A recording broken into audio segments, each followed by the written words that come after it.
Lecture 21, Sartre on Bad Faith.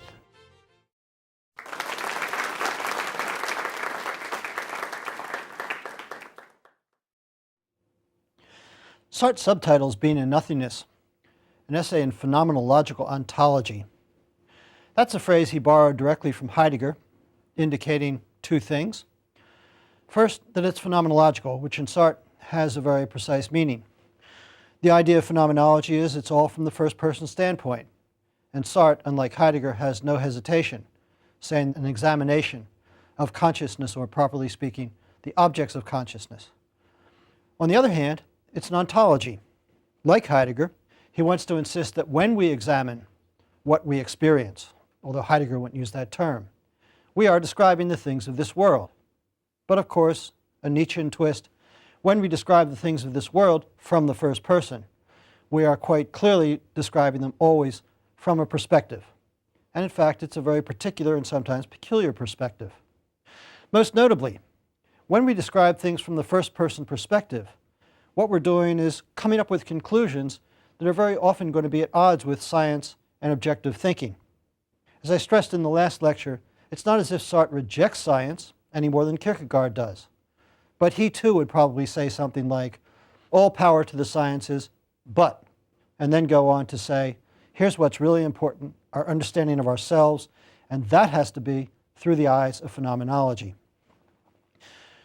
Sartre introduces an ontology, but one has to be very careful here. He uses the word being, but I think this is in many ways a kind of copycat behavior, because Heidegger was in many ways his model. And since he thought of himself as doing ontology, it seemed to follow that being was the subject matter.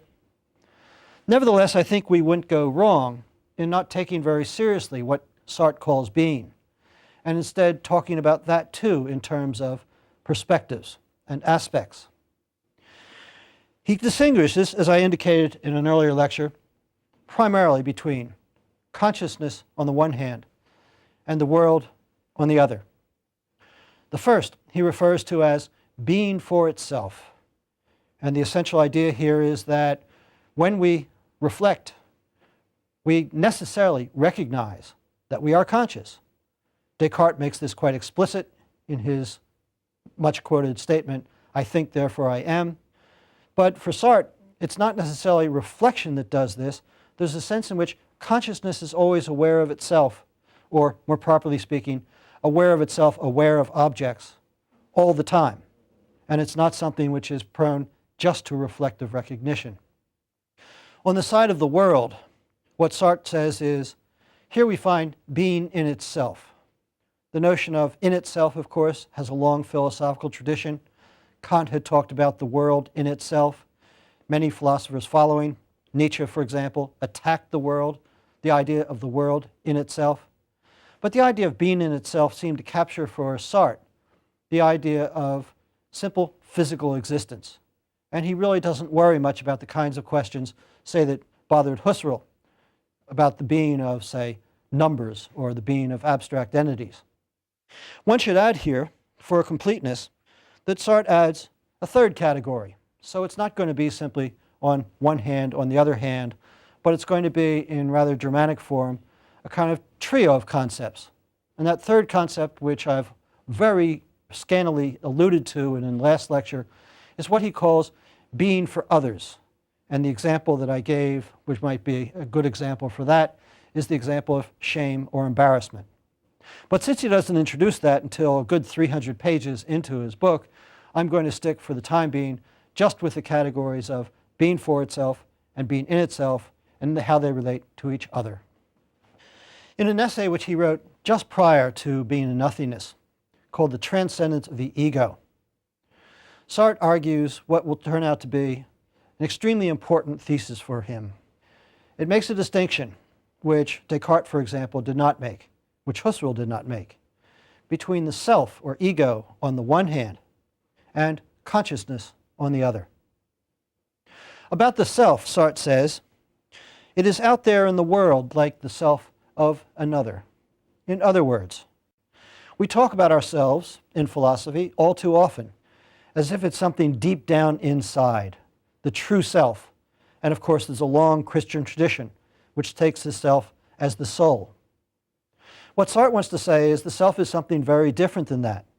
The self is an accumulation of actions and experiences. It is who I am in a way that is determined by the world, that is determined by my activities in the world. It is an accumulation of all of my achievements and failures in such a way that the way I describe myself as a self is no different from the way someone else would describe me as a self. In fact, as we all know to our embarrassment, it is sometimes the case that other people know ourselves better than we know ourselves. There's a sense in which we can tell that someone is arrogant when he or she can't tell himself, herself, that he's arrogant, she's arrogant. There's a sense in which the self, then, is not something to be found directly in phenomenology, and certainly in no sense inside of consciousness or equivalent to consciousness, as Husserl suggested. But to find out who you are, you have to really review the tapes and videos of your life. You have to look back to see what you've done. And very often, that picture will be very different from your perception of yourself simply from a momentary bit of introspection. Consciousness, on the other hand, as I talked in some detail in the last lecture, consciousness is nothing but an activity. It is an activity directed towards the world and its objects. It is an activity which is not just passive in the sense of receiving information, but very active, not just in terms of understanding, but in terms of transforming the world according to our desires, according to our expectations, according to our ideals. Furthermore, as we saw in our discussion of the emotions, Sartre also wants to distinguish between self-consciousness in its reflective mode and self-consciousness, or simply consciousness, as pre-reflective. I should say, in Sartre's text, this gets enormously complicated, partly because of the fundamental idea of being for itself, which seems to presuppose some sense of self-awareness even on the pre-reflective level. But I'm not going to try and sort out those paradoxes here. What's important for our purposes is really to say that when we understand consciousness, in Sartre we should not think necessarily in terms of reflective consciousness, but often it's consciousness without being, in some reflective sense, aware of itself. Let me give an example, and it's Sartre's example. Suppose I am trying to catch a streetcar, or to get away from old technology, suppose I'm trying to catch a bus. If I were to describe my experience at that time, as a phenomenologist would, it would not be, here I am trying to catch a bus. It would be something more like, bus to be caught up with. There goes the bus. The number of feet between where I am and the bus. My perceptions, my consciousness would wholly be caught up in the need to catch the streetcar. But the I, Sartre says, the I doesn't yet appear. When the I does appear, it is not necessarily as an agent, but sometimes, as Heidegger had pointed out, it's simply a kind of formal indicator of the person who's doing the talking, the describing, the thinking. But the important point here is that consciousness itself in no sense contains the I, in no sense contains the self.